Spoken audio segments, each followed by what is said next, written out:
ውስጤ የቀሩ ነገሮች አሉ። በተቻለኝ አቅም ነው ማውጣቸው። ለማውጣት እቸገራለሁ። ይገባኛል።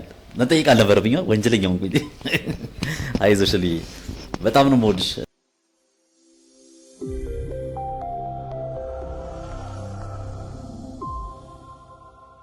እሺ እንግዲህ እንግዶቻችን ወደ ቦታቸው እስኪመጡ ድረስ ከራሴ ከጻፍኳቸው ግጥሞች ለወደፊት እግዚአብሔር እንደፈቀደ ለአማቢያን ይደርሳሉ ብዬ የምጽፋቸው ግጥሞች አለ እንደምታውቁት።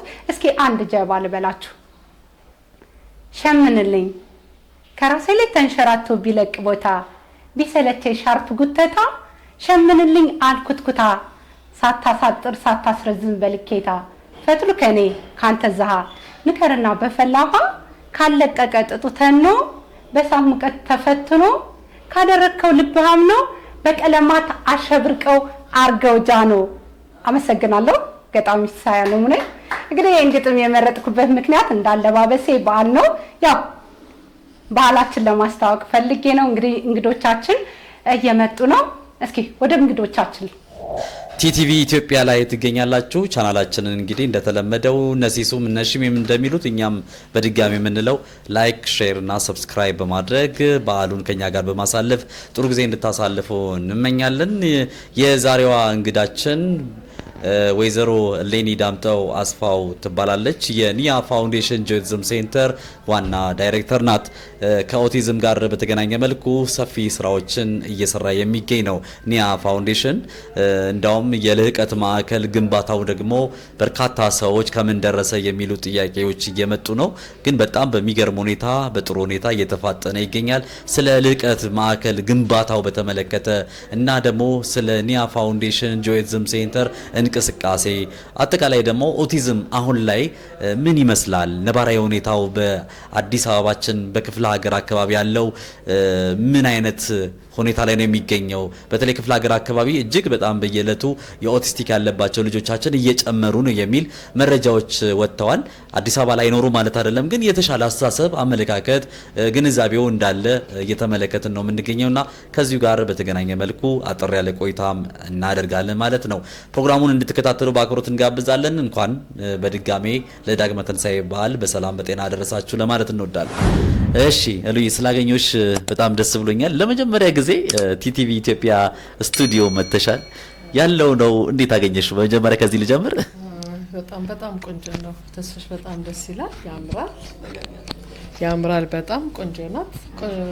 በጣም ቆንጆ ነው። ስትመኝ የነበረው ነገር ስትነግረን የነበረው ብዙ ጊዜ ቢሆንም አሁን በመጀመር ደግሞ ይህን ያህል ተዘጋጅተበት በመጀመር እንኳን ደስ አለላለሁ። በጣም ደስ ብሎኛል።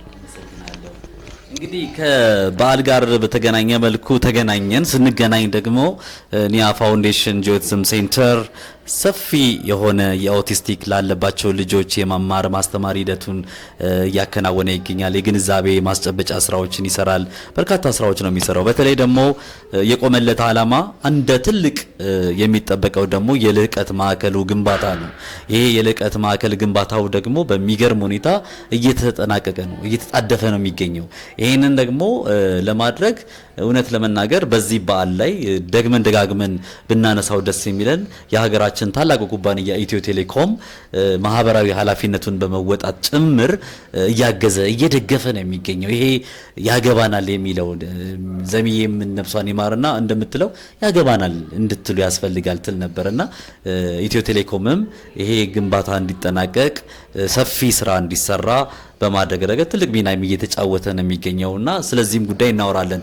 ግን እንደ መነሻ ግን እንዲሆነን ኦቲዝም አሁን ላይ ነባራዊ ሁኔታው አገራችን ላይ ምን ይመስላል የሚለውን ነገር ብናውቀው ደስ ይለኛል። በርካታ ሰዎች እየደወሉ ክፍለ ሀገር ላይ ችግር አለ የሚሉ ሰዎች አጋጥሞኛል። ባለፈው ሬዲዮ ስገባ በጣም የገረመኝ ነገር ተስፍሽ ወደ ጎንደር አካባቢ ወደ ጎጃም አካባቢ በጣም ትልቅ ችግር አለ ሲሉኝ ምን አስታወሰኝ?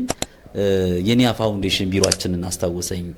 እያንዳንዱ ቢሮ ትናንትና የነበረውን ነገር ስንመለከት እናቶች በሰንሰለት እየታሰሩ ልጆቻቸው እያዘሏቸው ሲወስዷቸውን ፎቶግራፍ አይቼ ነበርና ያንን ስላስታወሰኝ ነው ይሄን ጥያቄ መነሻ በማድረግ ብናወራ ብዬ ነው። እሺ አመሰግናለሁ ተስፍሽ። እንግዲህ ኒያ ፋውንዴሽን ጆይዝም ማዕከል ያው እንደምናውቀው እንደምታውቁት ብዙ ሰዎች እንደሚያውቀው ዘሚኑስ በአንድ ልጇ ምክንያት የተመሰረተ አሁን 23ኛ አመቱን እያከበረ ያለ ቀድሞ ግን አሁን ቅድም ስጠይቀኝ በክፍለ ሀገር እንዴት ነው ወይ በክልል እንዴት ነው ያልከኝን አይነት በከተማችን የነበረ አንድ ጆይን ኦቲዝም መሆኑ ከታወቀ በኋላ የተገኘው ነገር በሬዲዮ እንደጠየቁ ነው። የታሰሩ ናቸው፣ ተቆልፎባቸዋል፣ ጨለማ ቤት ናቸው፣ አዝለው ቤተክርስቲያን ይሄዳሉ፣ መስጊድ ይሄዳሉ፣ የተለያዩ ሃይማኖት ቦታ ላይ ነው የሚገኙት የነበረውና በዛን ጊዜ የነበረው ነገር አሁንም አለ። የት ክልል ላይ ከተማ ላይ ቀንሷል ማለት እችላለሁ። ቀንሷል ያላወጣ ብዙ ሊኖር ስለሚችል ግን ቀንሷል ልንል እንችላለን። ነገር ግን በዛን ጊዜ የነበረ ፈተና እና ህልፈቱ እዚህ ድረስ መድረሱ ስለ ኦቲዝም ምንድነው ማን ነው እንዴት ነው የሚለው ነገር ያን የነበረውን ነገር አሁን ቀንሷል። ለመጀመሪያው ጥያቄ ማለት ነው ቀንሷል። ምክንያቱም መጽሐፍ ተጽፎለታል አይደል? አሁን በፊት ኦቲዝም ሕክምና ላይም በትክክል ሕክምና የማይገኝበት ነበር። አሁን ሕክምና ላይ ራሱ እስከ ደረጃው ደርሷል። በደንብ እውቀቱ ኖሮ 23 አመት እንግዲህ ብዙ ነገር የምሰራበት ጊዜ ስለሆነ ማለት ነው። ስለዚህ እንደ ከተማችን ጥሩ ግንዛቤ አለ፣ ጥሩ አለ። ሰውም እያየም ራስም ቤተሰብም ባይሆን ጎረቤትም እያስመጣ እያስመዘገበ ልጆቹን እያየንበት ያለንበት ነው። እንደ ማዕከል መክፈትም እኛ ስራ እስኪሞላን ድረስ ብቻችንን ነበር አይደል? ዘሚ ብቻዋን ነበረች እና ዘሚ የ10ኛ አመት ሲከበር ሌላ ማዕከል ደግሞ ተከፍቶ አሁን ወደ 13 ማዕከል ተወሰነ ክልልን ጨምሮ አለ ማለት ነው።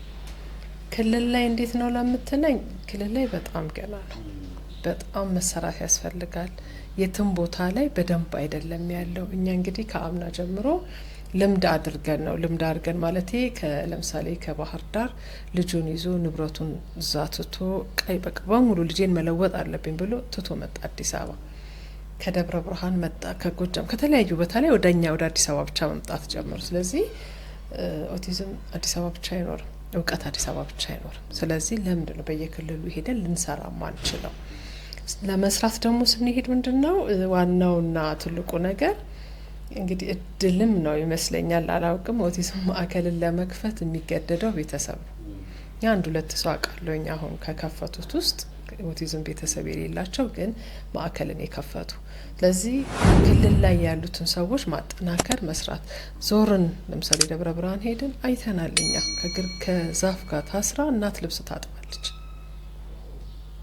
ቤተክርስቲያን ሄድን፣ ያው የቤተክርስቲያን ሕግ ነው ምንድነው እዚህም የነበረ ነው፣ እርግማን ነው፣ ሰይጣን ነው የሚለው ነገር ነው ያለው። ያንን ነገር ለመተው እዛም የምታየው ይሄንን ነበርና ከሰው ጋር ተገለው ጨለማ ቤት ሆኖ እሱን እንግዲህ እንደ አዲስ ነው አሁን እየሰራንበት ያለ ነውና ክልል ላይ አሁን እንግዲህ ሰራንባቸው ድሬዳዋ፣ መቀሌ፣ ቡታጅራ እንደውም በዚህ አጋጣሚ እናት ትረፍ ብሎ መሬት ተሰጥቷል ለኦቲዝም ማዕከል ተብሎ ባለፈው አስመርቀን መተናል። ሶዶ ላይም ተከፍቷል። እንደዚህ የሄድንባቸው ክልሎች ላይ ተከፍተዋል፣ ግን ሌሎች በጣም ይቀራሉ። ተከፍቷል ማለት ግን ገና ስራ ጀምሯል ማለት ነው እንጂ ከቤት ያልወጡ ቤት ውስጥ ሆኖ እኛ ለአዌርነት እንግዲህ ሚያዝያ ወር ሁል ጊዜ ግንዛቤ ወር አይደለም።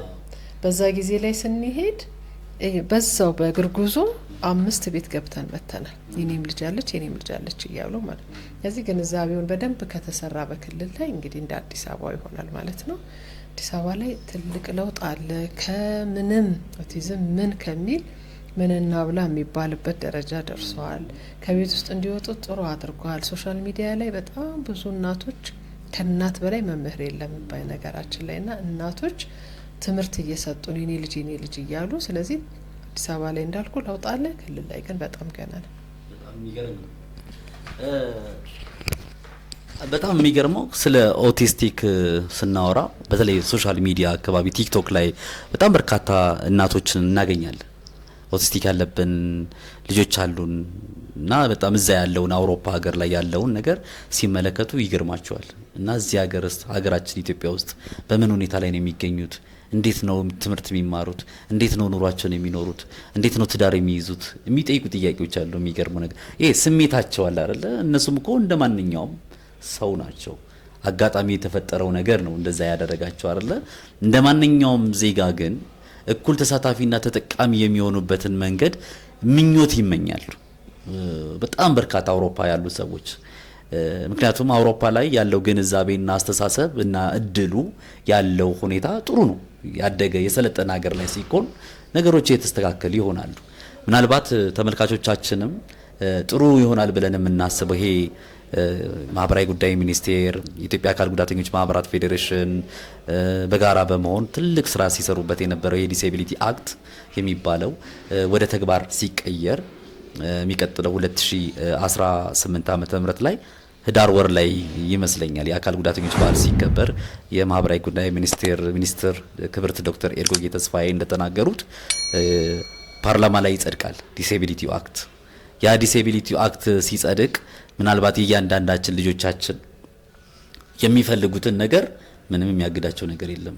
ምክንያቱም መብታቸው ተረጋግጦላቸዋል። አካል ጉዳተኞች ዲሴቢሊቲ አክት ሲባል የፊዚካሉ የሚታየው ፊት ለፊት አይደለም፣ አይነ ስውር ብቻ አይደለም፣ የሁሉም የአካል ጉዳት አይነቶች የተካተተበት ሲባል ኦቲስቲክ፣ ዳውን ሲንድሮም ሌሎችንም ጭምር ነው። ምናልባት ይሄ ሲካተት እፎይ የምንል ይመስለኛል።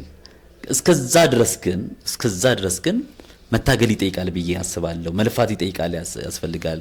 ኒያ ፋውንዴሽን ስንገባ ልጆቻችን በሚገርም ሁኔታ ተቀጥረው የመንግስት ግብርንም እየከፈሉ ህይወታቸውን የቀየሩ እያየን ያለ ነው። ሚራክል ነው። በጣም የሚገርም ነገር ነው። ይሄ እንደ አንድ መነሻ ይሁንና ሁሉም ተቋማቶች ደግሞ አስተምረዋቸው ወይም አስተምረናቸው የስራ እድል አግኝተው ህይወታቸውን እንዲቀይሩ ከማድረግ አንፃር ምን አይነት ንቅናቄ ተደርጓል በኒያ ፋውንዴሽን? ይሄንን ባቆ ደስ ይለኛል። ለምን መሰለሽ ይቆጨኛል። እኔ ኒያ እንደ ኒያ እየሰራ እንደሆነ አውቃለሁ፣ ግን ትምህርት ሊማሩ እኮ ይችላሉ። ትምህርቱም ለመማር ሌላ ችግር ነው። እሱም ራሱ በጣም ከባድ ነው። ላያስገቧቸውም ይችላሉ።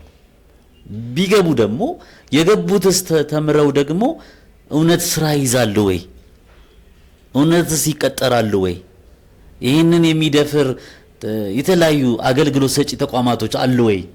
በራቸው ክፍት ነው ወይ? አይደል? ይሄ ራሱ በጣም የሚነሳ ኢሹ መሆን አለበት ብዬ ስለማምን ነውና እንደኒያ ምን እያደረገ ነው፣ ምንስ እያሰበ ነው የሚለውን ነገር ባቀው ደስ ይለኛል። እሺ ተስፍሽ አመሰግናለሁ። መጀመሪያ ላይ ያልከው በማህበራዊ ጉዳይ ላይ 2018 ዳር ላይ ይጸድቃል። እስከዛ ሲያልከው 2018 ላይ እንደውም እግዚአብሔር ይመስገን፣ በእውነት እግዚአብሔር ይመስገን። ይሄ ነገር ለምን 23 አመት ፕላስ 2 አመት 25 አመት ስለ ኦቲዝም ትግል ላይ ነበር።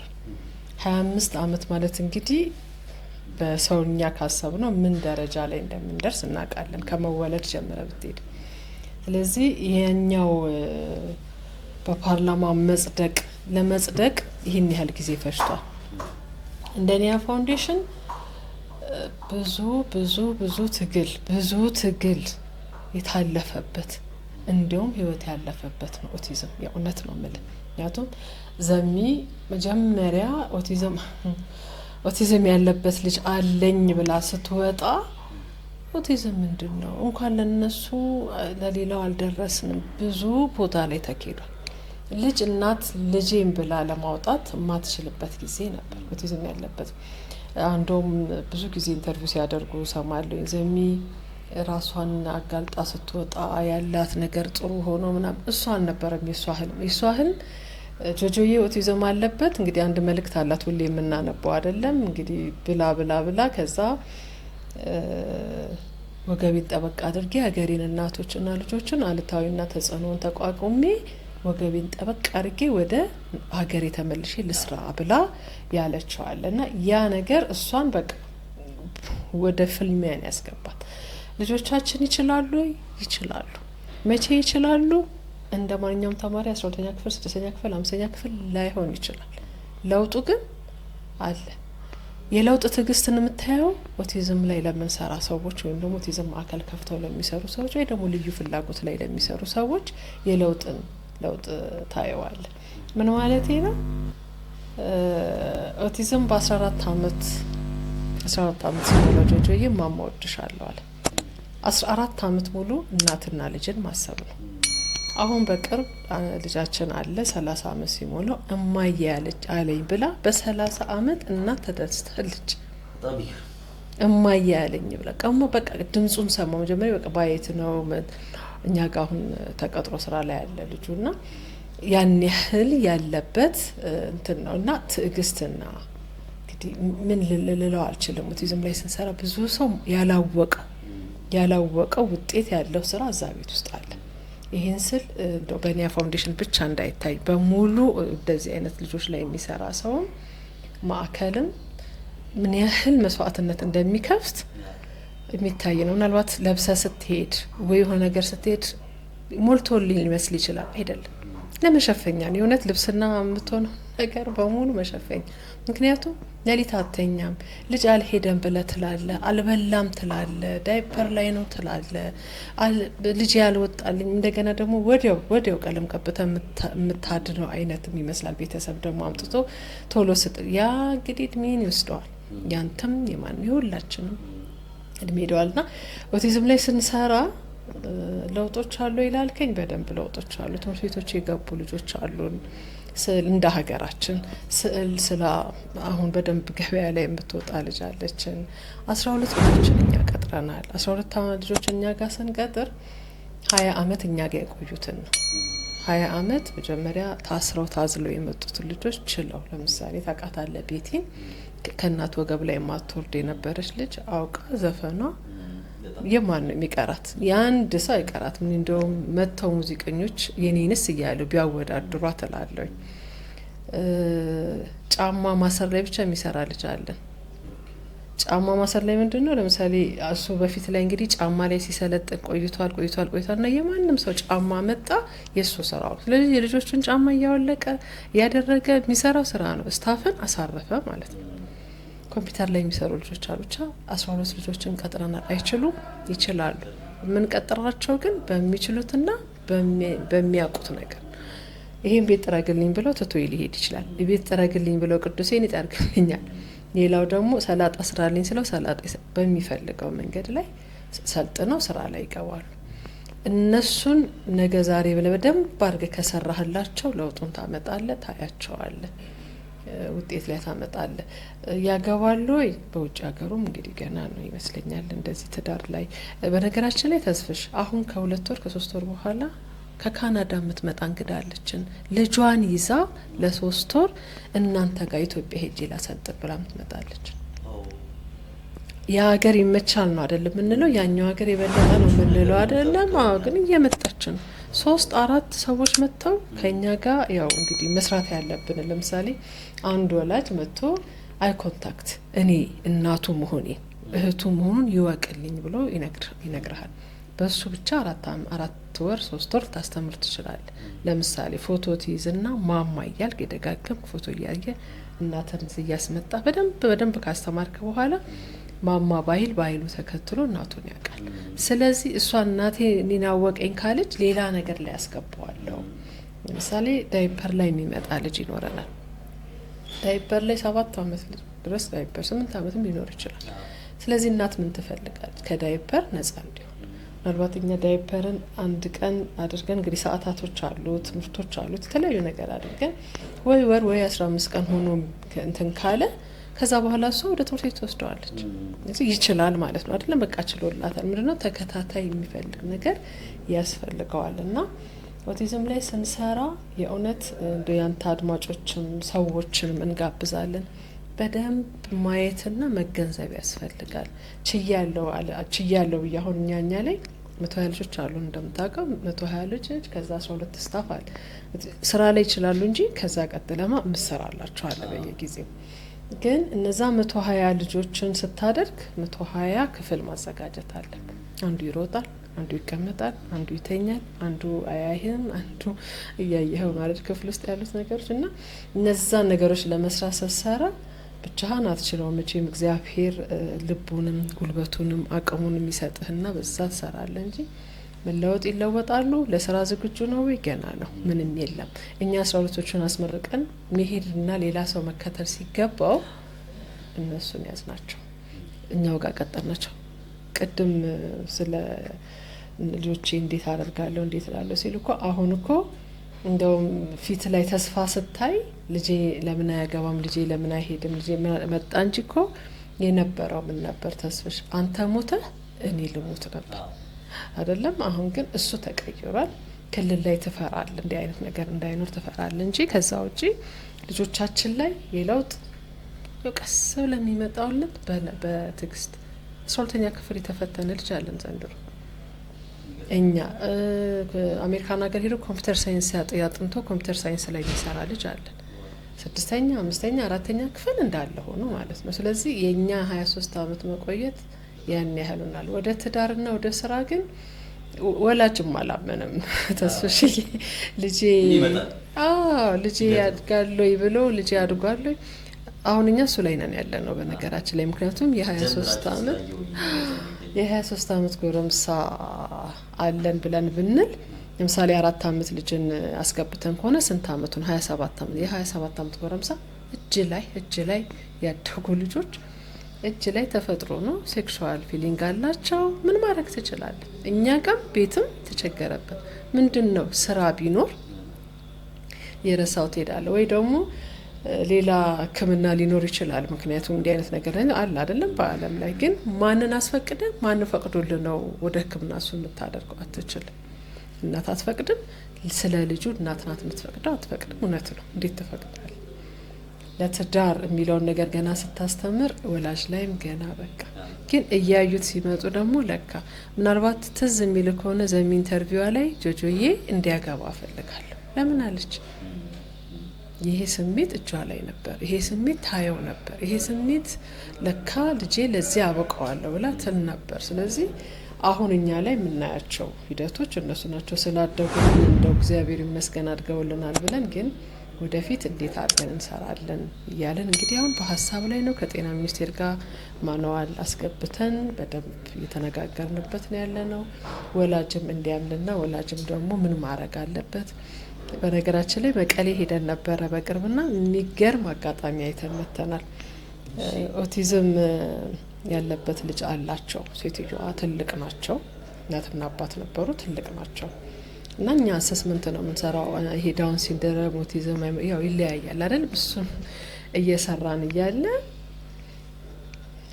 እናትየው ትልቅ ናቸው። እሷ ትስቃለች። ያው ባህሪያቶች አሉ ምናምንና ኢንተርቪው እያደረግናት ምን እያደረጋችሁ ነው ታዲያ? ምን እየሰራን? ልጇን እያሳደገች ነው አሉ። ደነገጥን። ምን አሉ? ምንድነው? ልጇን እያሳደግን ለአንድ በቃ ግራ ይገባል አይደል? የትም ቦታ የማታስበው ነገር ነውና እኔ ልሞት ነው አሉ።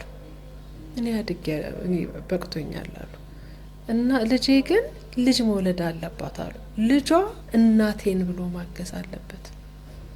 መቼም ኦቲዝም ያለበት ልጅ ኦቲዝምን አይወልድም የተለየም ነገር። ስለዚህ እኔ ያለው ብለው አመት ከ6 ወር ጡት አብረው ከልጅቷን ያስጠቧት አሳድጋውን የ3 አመት ልጅ አላት ልጅቷ ኦቲዝም ያለበት። በመሀል አባትየው አለፉ። አሁን እናት ብቻ ናቸው ያሉት። እንግዲህ አስቡ ከማን ወለዱ? በቃ ልጅ ብቻ ታምጣልኝ ብለው የሰጧት ልጅ ብቻ ታምጣልኝ ብለው ሰው አገናኝተው ልጅ ወለዱ። እንግዲህ ምን ያህል እንዳሰቡ ማሰብ ነው። ምንድነው እኔ ባልፍ ልጇ እናቴን ብሎ ይጠብቃል። እንግዲህ ከ5 ከ6 አመት በኋላ ልጄን እያለ እናቴን ብሎ ይጠብቃል ማለት ነው። እና መውለድ ይችላሉ፣ መኖር ይችላሉ፣ መስራት ይችላሉ ማለት ነው። በጣም ያስፈልገናል። ሌላው ውድ ተመልካቾቻችን ይሄ ሀሳብ ይሄ ጥያቄ ከዚህ ቀደም ቀርቦ አያውቅም። ይህንን ፕሮግራም ለማዘጋጀት አንዱ ትልቁ ምክንያቴ ወይዘሮ እሌኒ ዳምጠው አስፋውን በሀገር ውስጥም በውጭም ያላችሁ በደንብ እንድታውቋት ስለምፈልግ ነው። አንዳንድ ጥያቄዎች ለተስፋዬ የሚቀርብበት ሰዓት አለ። ኒያ ፋውንዴሽን ጆቲዝም ሴንተር ሲባል ቶሎ ብሎ ዘሚ እየመጣ ነው ያለውና እሷ እኮ ካለፈች በኋላ እኮ ምንም ነገር እኮ ስራ የለም የሚሉ ሰዎችም ያጋጥሙኛል። እሌኒ ዳምጠው አስፋው ራሷ ማነች? የት ነው የተወለደችው? እውነት ወደ ኦቲዝም ጋር ከኦቲስቲክ ጋር በተገናኘ መልኩ እንዴት ልትቀላቀል ቻለች? ከዘሚ ጋርስ እንዴት ነው የተገናኙት? ይሄንን ጉልበትስ እንዴት አገኘሽ? ይሄን ተሸክሞ መሄድ ማለት ማስቀጠል ነው አይደል? ማስቀጠሉ ከባድ እንደነበረ ሁላችንም እናውቃለን። እኔ 1-2 ጊዜ አንቺ ጋር ስመጣ እውነት አልዋሽም፣ በዚህ አጋጣሚ ነግሬሽ ስለማላቅ ለተመልካቹ መናገር እንፈልገው ጭልም ይልብኝ ነበረ። እውነት ለመናገር ግን ሳይ አንቺ ጋር ያለው ነገር በጣም የሆነ ነገር እንደነበር አየውና እየበረታው መጣው። በነገራችን ላይ ሳር ቤት ቫቲካን ኤምባሲ አካባቢ የሚገኝ ነው ኒያ ፋውንዴሽን ዋናው መስሪያ ቤትና መታችሁ ተመልከቱ። ዝም ብሎ መመልከት ብቻ ሳይሆን ግቢውን ጎብኙትና የተሰማቸውን ስሜት አስተያየት መስጫ ሳጥን አለች ወይ ትልቅ የተጻፈች አለ። እዛ ላይ ሀሳብ መስጠት ትችላላችሁ። እንደዚህ አድርጉ ማለት ስለማንችል እኛ ማየት ማመን ነው።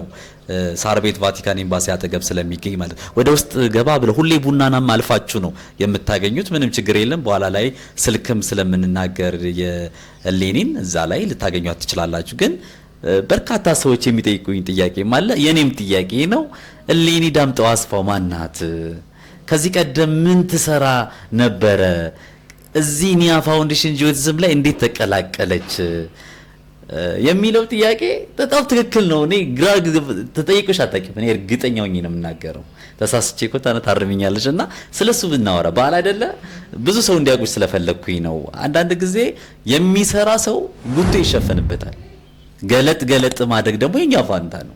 ኒያ ፋውንዴሽን አሁን ያለበት ቦታ አሁን ያለበት መድረስ እርግጥ እግዚአብሔር ይመስገን በጣም ደስ የሚለው ነገር ሌኒ እድለኛ ነች። ከሷ ጀርባ ያሉ ጠንካራ ታታሪ ሰራተኞች አሉ። ከቦርድ ሜምበሯ ጀምሮ አጠቃላይ ቦርድ ላይ ያሉ የስራ ኃላፊዎችም ጨምሮ በጣም ደስ ይላል። እውነት ለማውራት ግን ሌኒ ዳምጠው ማነች? እናናቃትም። ከዚህ ቀደም የት ነበር ስትሰራ የነበረው? ደግሞ እንዴት ደግሞ ኒያ ፋውንዴሽን ተቀላቀለች? በምን መንገድ ነው? እንደውም ከዘሚ ጋር የተገናኛችሁበትንም ክብረ በዓል አክብር ያለው ብለሽ ነበርና ስንት አመታችሁን ያከበርሽ ያሰብሻት? እሱንም ብትነግሪ በጣም ደስ ይለኛል። ሰው ስለማያውቀው ነው ያነሳሁት። ከበድ ያለው ጥያቄ ላይ መጣ። ሌኒ ዳምጠው አስፋው እንግዲህ አዲስ አበባ ነው የተወለድኩት። አዲስ አበባ ነው ያደግኩት። የተወለድኩት 02 ይባላል የካ ክፍለ ከተማ 02 ነው። ወደ እንግሊዝ ኤምባሲ አካባቢ ነው። ያው ልታጣራኝ ነው። እኔ ራሴ የትኛው ቤት ነው የትኛው ቤት ነው ለናው እዛ አካባቢ ነው የተወለድኩት አዲስ አበባ ወደ እንግሊዝ ኤምባሲ ጋር። ያው እንግዲህ ወደ ትምህርትም ወደ ስራም ወደ ምንም እድገትን ታውቀዋለህ። ብዙ ነገሮች ከተደረጉ በኋላ ወደ ዋናው ጥያቄ ስንመጣ ከዘሚኑስ ጋር እንዴት ተገናኘሽ ነው። እንግዲህ ዘሚን ያገኘኋት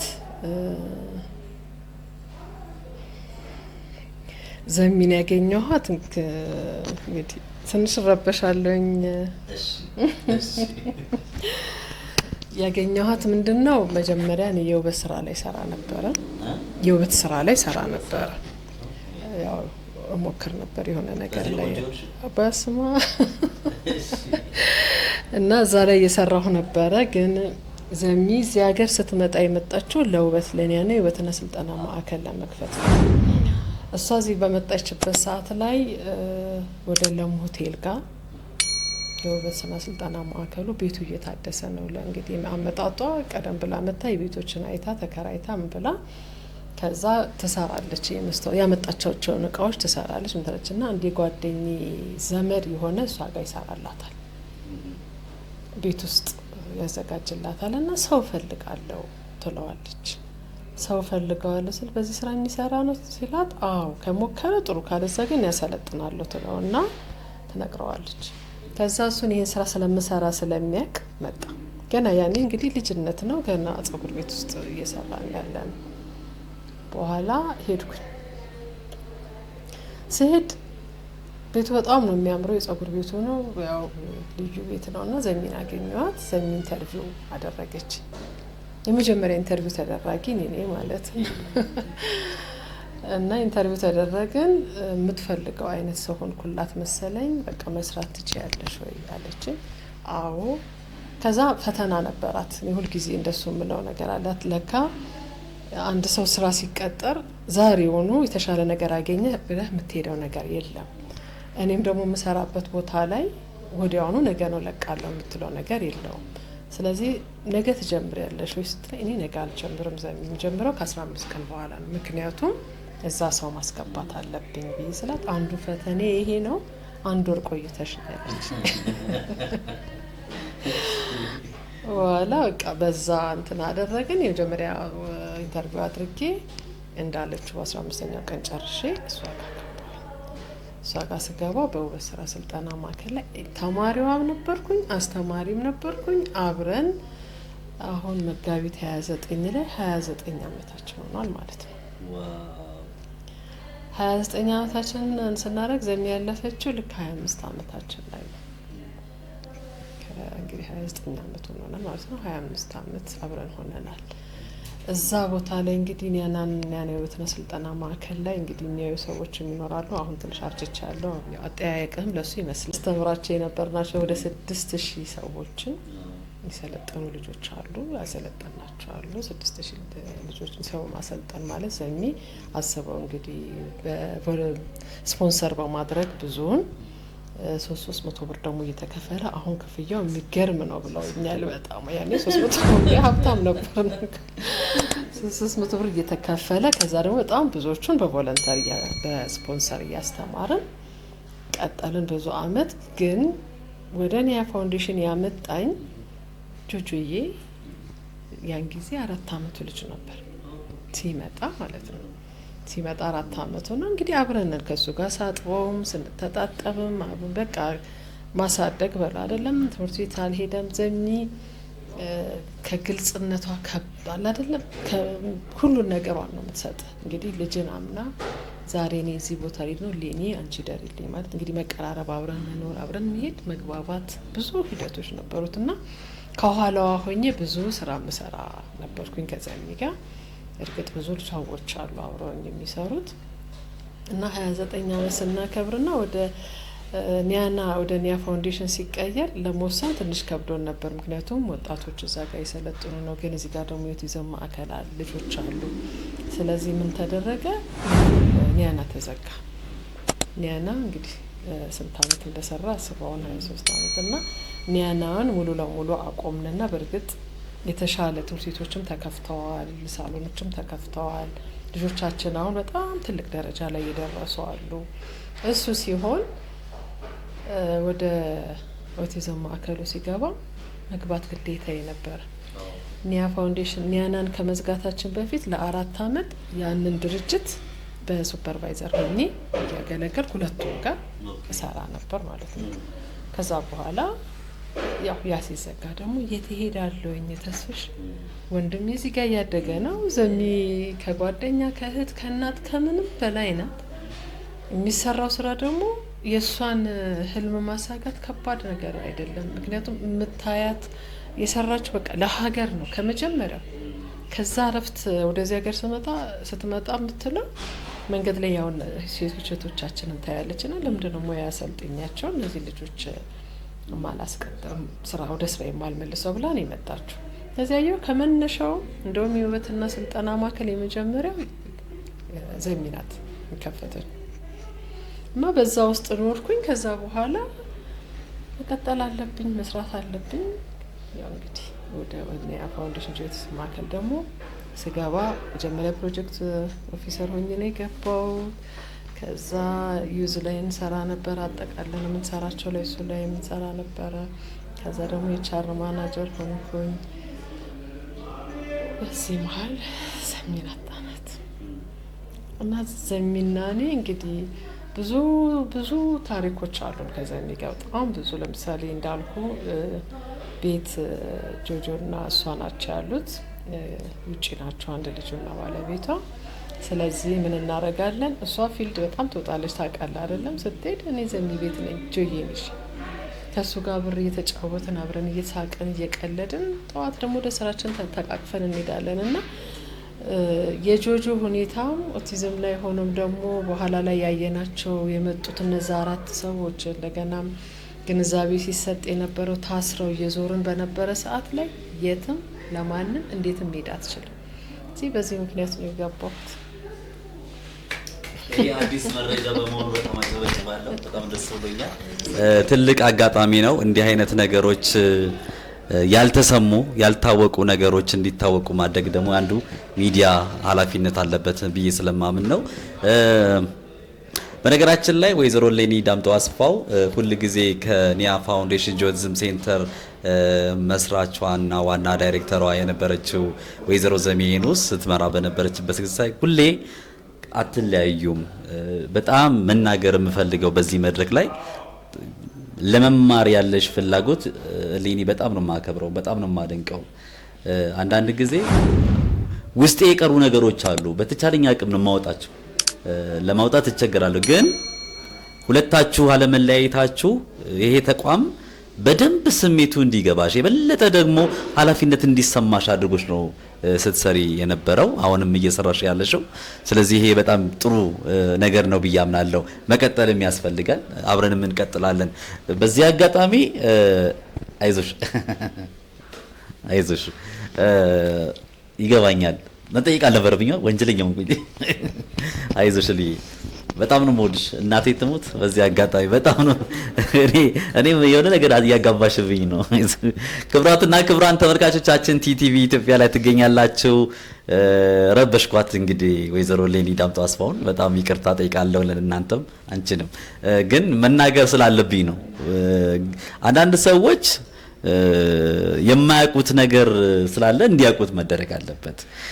እኔ በተለይ አባይ ኤፍኤም 102.9 ሬዲዮ እያለሁኝ በቃ በጣም የምትሰሯቸው ያገባኛል የሬዲዮ ፕሮግራም ላይም በተለያዩ ቦታዎች ላይ አትለያዩም እና ዛሬ እዚህ ደረጃ እንዲደርስ ትልቅ እጅ እንዲፈጠር ያደረገው የሷ አንቺም ውስጥ መሞላላት መቻል ነው፣ መደጋገፍ መቻል ነውና እግዚአብሔር ይመስገን ለማለት ስለምፈልግ ነው። እየጨረስኩ ነው። ቲክቶክ ላይ እንሰራለሁ እንደምታውቂው በጣም በርካታ ቅድም ሻይ ቡና እያጠጣች ዳቦ እያበላችን የነበረችው ሲሲዬ ራሷ ቲክቶክ ትሰራለች። የራሷን ቦንዳ ነው የምትሰራው፣ የራሷን ልብስ ትሸጣለች ምናምን እና ተገናኘን። ጥሩ አጋጣሚ ነው። እሷም ሶሻል ላይ ትሰራለች፣ የተለያዩ ርዕሰ ጉዳዮች ታነሳለች። ስለ ቲቲቪ ኢትዮጵያ በተመለከተ እንግዲህ ቲቲቪ ኢትዮጵያ የአካል ጉዳተኞች የቴሌቪዥን ጣቢያ ለማድረግ ነገሮችን እየጀመርናቸው ነው ያሉት። በጣም በርካታ ሰዎችም ይሄንን ለማገዝም ለመደገፍም ቃል የገቡ ሰዎች አሉ። በተለይ አውሮፓ ላይ ያሉ ሰዎች ደግሞ ይሄ ወር የኦቲዝም ወር እንደመሆኑ መጠን በቲክቶክ ላይ ግንዛቤ ማስጨበጫ ስለ ኒያ ፋውንዴሽን ስለሚደረገው እንቅስቃሴ በተመለከተ ስናቀርብ ስሟን መግለጽ አልፈልግም፣ አንድ እህታችን ከኖርዌይ አካባቢ በጣም ተስፋዬ ስትናገር በጣም ነው የተመቸኝ። ብዙ ግን ትንሽዬ የሆነች ነገር ለኒያ ፋውንዴሽን አበርክትልን ስትለኝ ትልቅ ትንሽ የሚባል ነገር የለም። ስለዚህ አንቺ ማድረግ የምትችው ነገር ካለ መብትሽ ነው ብዬ ነገርኳት።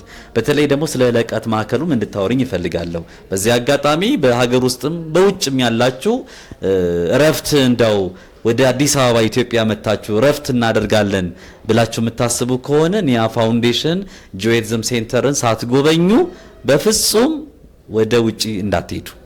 እሺ፣ አንደኛ ዋና መስሪያ ቤቱን፣ ሁለተኛ ደግሞ የልቀት ማዕከሉን ወይዘሮ ሌኒ ዳምጠው አስፋውም አሉ፣ የስራ ባልደረቦችም አሉ። ጎብኝታችሁ አይታችሁ የምትችሉትን ድጋፍ አድርጉ። ይሄ የልቀት ማዕከል ተገባብዶ ወይም ተጠናቆ የሚገኘው ትልቁ ውጤት ለነዚህ ህፃናት ልጆቻችን ለወላጆች እረፍት ነው። ስለዚህ ይሄ ማዕከል ቶሎ መገንባት አለበት፣ ቶሎ መጨረስ መቻል አለበት። እዚህ ላይ ነው እኛ ትልቁ አላማችን፣ ሌላ ምንም አላማ የለንም። ዞሮ ዞሮ ግን እቺ እህታችን ትንሽዬዋን ነገር ወርውራልናለችና ይህንን ነገር ማበርከት መቻል አለብኝ። ዳግማ ትንሣኤ ነው። እንኳን አደረሳችሁ። ይሄንን ላንቺ ማስረከብ አለብኝ። እሱን ለራስሽ ታደርጊያለሽ ማለት ነው። እናመሰግናለን እህታችን ከኖርዌይ። ለኒያ ፋውንዴሽን ይበርከትልኝ ለኦቲዝም ሴንተሩ በተባለው መሰረት እኛም ይኸው አስረክበናል ማለት ነው። የተሰማሽን ነገር መናገር ይቻላል። ከዛ ውጪ ግን ስለ ልቀት ማዕከሉ ግንባታ በተመለከተ እንድትነግሪን እንፈልጋለን። ከዛ ደግሞ እናጠናቅቃለን ማለት ነው። እሺ፣ አመሰግናለሁ ተስፍሽ፣ በጣም ከልብ እናመሰግናለን። በጣም በዚህ አብሮነት ነው ብዙ ነገሮች እየሰራን ያለነው እና ከልብ እናመሰግናለን። እንግዲህ ቃላቶችን አማሩኛን ቀን የተናገርካቸው ቃላቶች ስለ ኒያ ፋውንዴሽን ስታወራ ብዙ ሰዎች ላይ እንዲደርስ ያደረግ የምታረግባቸውም ስራዎች ስላየህም ትመሰክራለህ። እንግዲህ ማየት ማመን ነው። ማየት ደግሞ ለውጦችን ያመጣል። እንግዲህ ከልብ ነው የምናመሰግነው ስለሰጠችን። እንግዲህ እንደ ቃሉ ነው አይደለም፣ አንዱ ሲሰጥ አንዱ ፊት ሲመታ የሚለው ስሟን አልፈለገችም፣ ስጦታው አበርክቷል።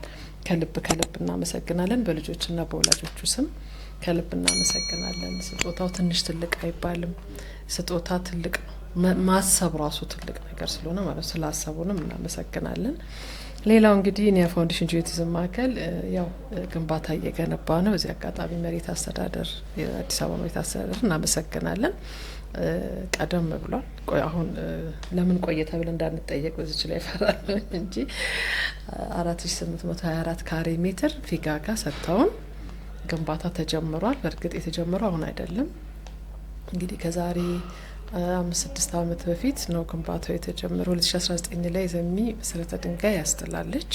ከ2019 በኋላ በፈረንጆች ማለት ነው። ከዛ በኋላ በጣም ብዙ ውጣ ውረዶች ነበሩት። በጣም ከሆነ በኋላ መንገድ ዳር ላይ ነው። ከሆነ በኋላ ሌሎች ነገሮች ደከመኝ የማይል ስራ በጣም ተሰርቶበታል። በቦታው ላይ አፈር ማስነሳት አለ። አፈሮች እንግዲህ ይህን ግንባታ ለመስራት ገንዘብ ኖሮ አይደለም የተጀመረ። ያው ኢትዮጵያውያኖችን ተማምኖ ነው። አባይም ተደፍሯል ትላለች ዘሚ። እንደውም እሱን ስታስብ ስለኛ የኛም አሁን እጥፍ ሆኗል እንጂ መነሻ መስሪያው በዛን ጊዜ ላይ ወደ 250 ሚሊዮን ነበር የታሰበው ና አሁን ያለው ነገር አስጨምሮታል።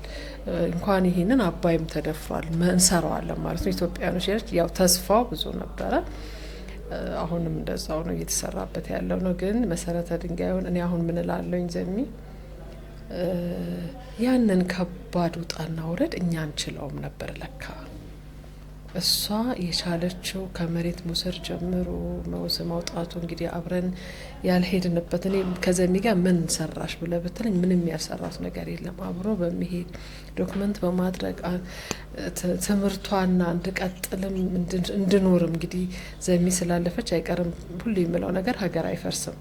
ዘሚ ሀገር ናት እና በዛን ጊዜ ላይ እሷ ሄዳ የሆነ ነገር ሲያናድዳት ተናደናል እኮ እኔ በሷ ቦታ ላይ በቃ እሷም ተናዳለች። ግን እኔ ብሳለሁ ንዴቱም ዘሚ ግን ትቀይረዋለች። አይ ለካ እንዲህ ማለቷ ነው እንዲህ ብላ ነገን ትናፍቃለች። እሱ ተጋብቷል። እኔ ጋር የሆነ ሰው ጥያቃ ገንዘብ ለመጠየቅ ይኬድና እያየን መኪና ላይ ቁጭ ብለን እያየን መጣለው ብለን የቀረሰው ሲወርድ እናያል። በቃ ወይ አልቻለም ማለት ነው። ይሄ ነው እሷ ጋር እኛ ግን ለፍተን አታ ነው ብለን ያኔ እንግዲህ እንደሱና ስደርስበት አይደለም ሁሉም ነገር እጅ ላይ ሲደርስ ነው የምታውቀውና ነገን የሚለውን ነገር እሷ በቃ በንዴት መሀል ብታደርገው ያ ነገር የሚሰራ ነውና ግንባታው ላይ እንዳልነው አሁን እንደውም በቅርብ እያልን ያለ ነው መሰረቱን ልክ እንደውም አንድ ሙዚቃ አላት። እኔ የምፈልገው ይሄን ነው የሚለው ሙዚቃ አላት። በዚህ አጋጣሚ የሚረዱን ድርጅቶች ልክ ይሄን በሏ እያለችን የምንለው ነገር አላት እና እሱ ላይ ስናደርግ የመጀመሪያውን ግራውንዱን በአማኮርን በዚህ አጋጣሚ እናመሰግናለን። የመጀመሪያውን ሲሚንቶ ሲሞሉልን በቃ ያኔ እንትናለች፣ ተደሰተች። ከዚህ በኋላ ይቀጥላል ነው። ለመቀጠል ብዙ ልፋቶች አሉት። እንግዲህ አንደኛው ላይ ኮለኑ እንደቆመ ይህ ኮቪድ ምን እንደሆን ባናቅም ህልሙን በማጋባት በመናዘዝ እኔ መክሊት ነው የተናዘዘችው ብዬ ነው ማስበው። እሷ ይሄ አፏ ላይ ይሄ ማስኮች በጣም ትችልበታለች፣ በጣም ትችላለች። ከዛ ደግሞ ትዕግስት ይኖራትና ከዛ ደግሞ በቃ ሲቀርም ቀረ በቃ በዚህ መልኩ ይሆናል። ከራሷ የሚሆነው ነገር ብዙ ነገር የሆነት እሱ አይበቃህም። ይሄ ሰዓት ለዘሚ የድካሟና ልፋቷል ለልጆችና አሁን እኛ በደረስንበት ልጆቻችን ሳያድጉብን የነበራት ህልም ነው። ምክንያቱም ልጆቹ ሲያድጉ ስራ አላቸው፣ ድርጅት አላቸው፣ እዛ የሆነ ፋብሪካ አላቸው ብላ ስላሰበች ነበረ እንትኗ ህልሟ የነበረውና መሰረቱን ካረገች በኋላ እንግዲህ አለፈች። እንግዲህ ሰውም ቀድሞ የገባው ቃል አለ። እግዚአብሔር ይመስገን ባላቸው እንዲያመጡ የምንጠይቃቸው ጥያቄዎች አሉ። በሄድንበት ቦታ ሁሉ እርዱን ማለት ነው። እዚህ ላይ አማካሪዎቻችን አትኮን በነጻ እስካሁን ድረስ ያማክሩናል። ከዲዛይን ጀምሮ ጄጄኮን ለሰራተኛ መክፈል ስለሚፈልግ ብቻ እንጂ እሱም የሚከፍለን የሚያሰራው ገንዘብ በጣም በዛ ላይ የዛሬ ወር ነው የምከፍልሽ ስትዩ እሺ ብሎ እየተቀበለ ገብቶት እየሰራ ያለ። በሌላው ደግሞ ኢትዮ ቴሌኮም 9616 ለ2 አመት አሁን 3ኛ አመታችን ላይ ነው። እሱም በዚህ ኮድ በመስጠት በየወሩ የምናገኛት ገንዘብ አለች። በሱ በማለት እግዚአብሔር ይመስገን ለፍተህም ሰው ልጅ አልፎም ሲተርፍ ጥሩ ነው። አለፈች ዘሚ ብለን ዝም ብንል ሁሉ ነገር ዜሮ ነው የሚሆነው። እንዴ አንድ እናቶች አሁን ይከብዱሃል 40 ነበር የሚጠብቁት ለካ ያኔ እኛን አይቀጥሉም በማለት እኛ ደግሞ ዘሚ ሳትበላ ሳትኖር የእውነት ይሄ ውጪ ላይ የምታየው ነገር አለም ዘሚ ስለ ዘሚ መስከር ይባል ከማንም በላይ መመሰክር ሰው ነኝ። ጣዋት ወተን ማታ ድረስ ምግብ የለም በቃ ልጆች ውስጥ እንደገና እዛ ጋር ስራትን ያ ልጅ ተናገረ ይሆን ያ ልጅ እንዲሆነ ይሆን ስታፍን መቆጣጠር ያለው ውጣ ውረዶች በጣም ብዙ ናቸው። ዘሚ ላይ ያው የሚታዩ ነገሮች አሉ። ግን እግዚአብሔር ይመስገን ግራውንድ ፕላስ 6 ሆኖ 2 ሚዛን ያለው ስኬለተኑ አልቋል። እግዚአብሔር ይመስገን አሁን ፊኒሺንግ ላይ ለመስራት ወደ ፊኒሺንግ ላይ እየሄድን ነው። ፊኒሺንግ ላይም ደግሞ እንደዚሁ ደግሞ አሁን እንዳልከው ቅድም ኢትዮ ቴሌኮም በጣም ትልቅ አማራጭ አምጥቶልን ሰው ሼር እና ሰብስክራይብ ብቻ ስላደረገ 30 ብር ሰብስክራይብ ያደርጋል፣ ሼር ከሆነ 10 ብር ያደርጋል፣ ፎሎ ካደረገ ምንም ሳንቲም ከነሱ ሳይከፍል የሚገርም የስራ እኛም ብቻ ሳይሆን እየሰራ ነበር ከዚህ በፊትም እና ከሰው ስላወቀ ቴሌ ክፍያ ለዚህ አይነት ድርጅት ብሎ ለኒያ ፋውንዴሽን ሚያዝያ ለኒያ ብለው ሰጥተውናል። እንግዲህ ፊኒሺንጉን ስራ በሱ መልኩ እንሰራለን። እሱን እያደረግን እንገኛለን። እኛም በተለይ ቲክቶክ ላይ የሚሰሩ ሰዎችን እንጋብዛለን። ምክንያቱም በስራቸው አንዳንድ ብር ቢያዋጡ ይሄ ህንጻ ያልቃል። ዘሚም አልፋለች፣ ሁሉም ሰው ያልፋል አይደል? ማናችንም እናልፋለን። ለዚህ ተለፋው ልፋት ለማንም አይደለም። 500 ልጆችን ለመያዝ 500 ልጆችን ስትይዝ ደግሞ እናትና አባትን ካሰብከው አስበው ወደ 1000 ምናምን እህት ወንድም የእውነት ያልታየላቸው ስለ እህትና ወንድም እናትና አባት ቀስ ይሄን ወሰደው አግዘው ተቀበለው ምን ብሎ ሲል ጥናቱ ይቀራል፣ የራሱ ፕሮግራም ይቀራል። እነሱን ራሱ ማገዝ ይሆናል ማዕከሉ ላይና ብዙ ልጆችን የምናሳረፍበት ህንጻውን ደግሞ በዚህ መልኩ ማንም ሰው ቅድም እንዳልከው ጥሪ ሁሉም ሰው መጥቶ ኦቲዝም ማዕከል አይቶ ቢሄድ የእውነት ነገ ማንኝ እኛ ወልደን አቆመን ሊሆን ይችላል። የወለድናቸው ልጆች ምንድን ነው የሚያመጡት? ድሮ እንግዲህ ዛሬ 23 አመት እንዳልነው ከመቶ ምናምን ልጅ አንድ ልጅ ነበር አይደል? እሱም ያው በሆነ ጥናት አሁን ከ36 አንድ ልጅ ሆነ በየቤቱ እየገባ ነው ያለው። ወጣቶች ላይ በጣም አዘን እየመጣ ነው፣ ልዩነት እየመጣ ነው። ያ እንዳይሆን ቀድመን የምንዘጋጅበት አሁን የሰራነው ህንጻ እንግዲህ ተማሪዎቹንም የተለያየ ስራ የምንሰራበት ነው። የሚገርመው ፊልም ቤትም አለው፣ ዋናም አለው፣ ጌም ዞንም አለው። ስለዚህ እሱን ነገር የምንሰራበት ሂደቶች ናቸው ያሉት። እንግዲህ አብረውን ከሰሩና አብረውን ከቀጠሉ ያልቃል ብለን እናስባለን። እኛም ተፍጨርጭረን ግን ያው ያደክመሃል እንግዲህ ሞት ካልመጣ በስተቀር ድካሙን ተሸክመን መስራት አለብን ብለን የስታፎቼ የእውነት እህት ወንድም በላቸው ፊትህን አይተው የሚገነዘቡ እነሱን አድርገን ወላጆች አብረውን ሆነው የሚያግዙን አማካሪዎቻችን፣ ቦርዶቻችን በምንም ሰዓት ላይ የማይጠፉ ዘሚን ያሉ ስራው እንዳይቆም ቀን በቀን የሚያደርጉና መጨረሻ ማለት የምፈልገው ይሄ ነገር ደግሞ ቀጥሎ እንዲሄድ ዘሚን እንዳለፈች ቀጥሎ እንዲሄድ መቼም ሰው አቅም ካልሆነ አታደርገውም እና የሰውን አቅም ለማድረግ ሴንቸሪ ሙላቱ አስራትን እንዴት ታረጊ እንዳታረጊ ሳይሆን ምን ላርግ ብሎ ገብቶ ስራውን ያስቀጥለልን ሲል አቶ በዚህ አጋጣሚ አመስግኑልኝ። የሴንቸሪ ሞል ባለቤት የሆኑትን አቶ አስራትን ክበሩልን። በጣም እግዚአብሔር ይስጥልን። እስካሁንም ድረስ በየአመቱ የሚያደርጉትን እርዳታ እያደረጉልን ይሰራሉ።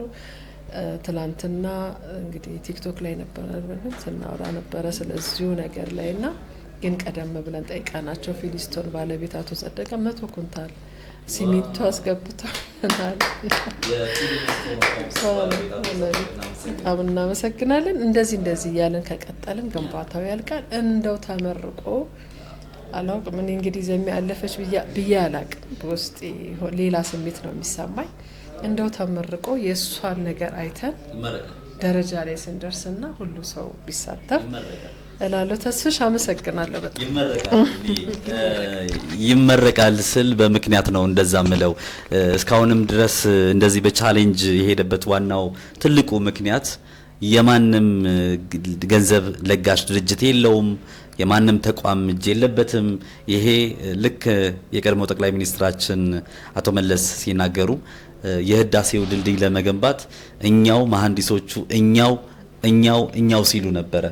አሁን ደግሞ ይሄ ኦቲስቲክ ላለባቸው ልጆቻችን ፋና ወጊ፣ ነገ ደግሞ ይሄ ተቋም ትልቁ የልቀት ማዕከል ቢገነባ ለበርካታ ሰዎች በር የሚከፈትበት እንደመሆኑ መጠን የተጀመረው ቅድም እንዳልሻቸው በጣም ሊመሰገኑ የሚገቡ እና ሴንቸሪ ሞል እና አቶ አስራትን እና አቶ ጸደቀን እና ፊሊኒስቶን ሆምስን ኢትዮ ቴሌኮምን ሌሎችም ተቋማቶች የሚያግዙ የሚደግፉ እንዳሉ እናውቃለን። ኢትዮጵያውያኖችም ያው የሚችሉትን አይደለ የሚያደርጉት፣ ግን ርብርቦሹ አዝጋሚ ነው።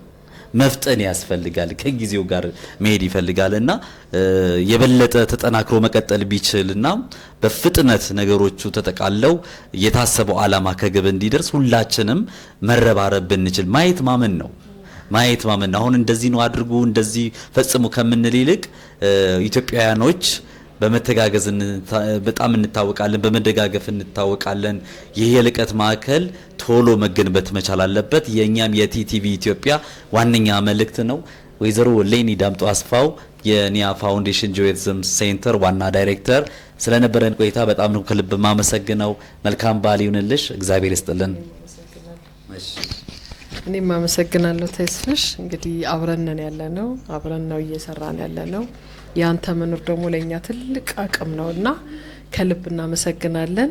እንዳልነው የኢትዮ ቴሌኮምን በተለይ አሁን በበዓል ምክንያት ቢሆን ቁጭ ብለን ይሄን ነገር ላይ በደንብ እንሰራበትና ውጤቱን እናመጣላለሁ። አመሰግናለሁ። እኔ በዚህ አጋጣሚ ግን እቺ ሰብስክራይብ ምናምን የምትባለዋ ነገር በጣም ቀላል ነች። 30 ብር ሰብስክራይብ ሼር ለማድረግ 10 ብር በየስልካችሁ እስኪ አውጡ። ያው ስልካችሁን አውጡና እንደዚህ እኔ ገባው ይመስለኝ ያው እንደዚህ አድርጋችሁ። በነገራችን ላይ የኢትዮ ቴሌኮም የማህበራዊ ትስስር ገጾች አሉ አይደለ? እነሱን ነው ዩቲዩብ አለ፣ ሊንክድን አለ፣ ፌስቡክ አለ፣ ኢንስታግራም አለ፣ ሌላ ምን ቀረ? ቲክቶክ አለ። እነዚህን ሁሉ ሼር፣ ላይክ፣ ሰብስክራይብ ማድረግ ነው። ሰብስክራይብ በጣም ደስ ትልቁ ገንዘብ ከተባለ ሰብስክራይብ ማድረግ ያይከብደናል። ለ30 ብር ሼር ስታደርጉ 10 ብር አይከብድም።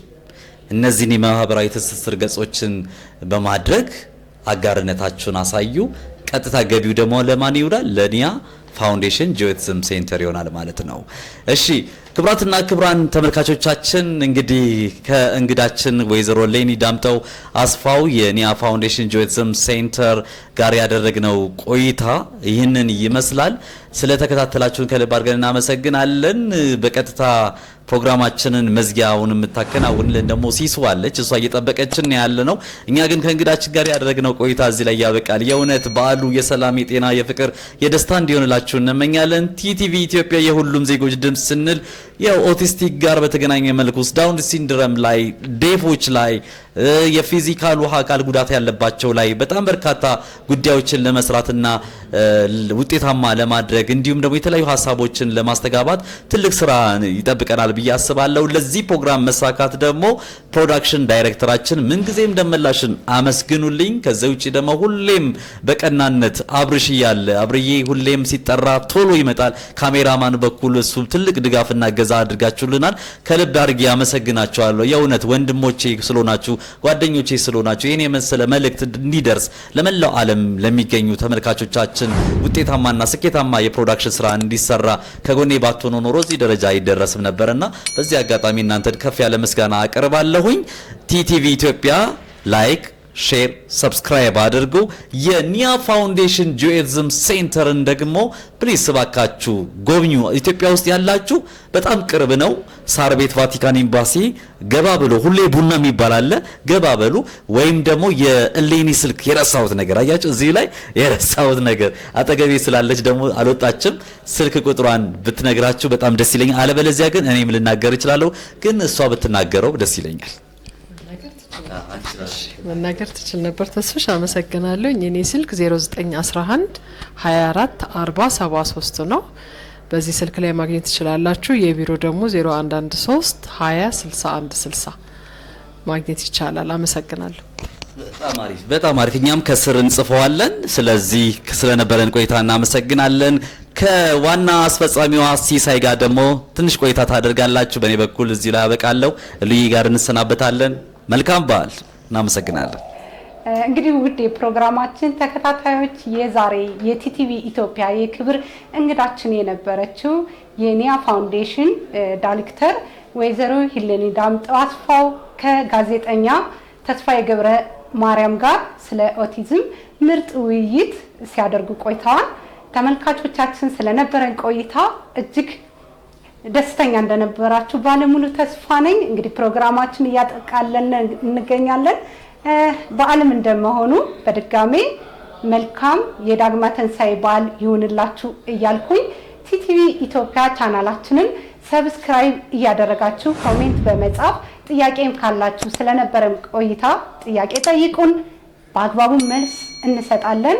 በሀገር ውስጥም በውጭም ያላችሁ የዚህ ፕሮግራም ተከታታይ የሆናችሁ ጓደኛ ቤተሰብ ሳፖርት በማድረግ ከጎናችን እንድትሆኑ በድጋሜ ጥሬን አስተላልፋለሁ።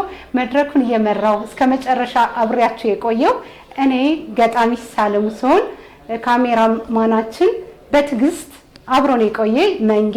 ለሌላ ስራ ስትፈልጉትም እንግዲህ ስልክ ቁጥሩን እየወሰዳችሁ እሱንም መንጌ እየሳቀነ ያለና የቲቲቪ ኢትዮጵያ አጋራችን እስከመሆኑ በዚህ የተነሳ ደግሞ ስራዎችን ማስተዋወቅ ግዴታ ስለሆነ ኑ ተባብረን እንደግ ትላለች ገጣሚ ሳለሙ። አመሰግናለሁ።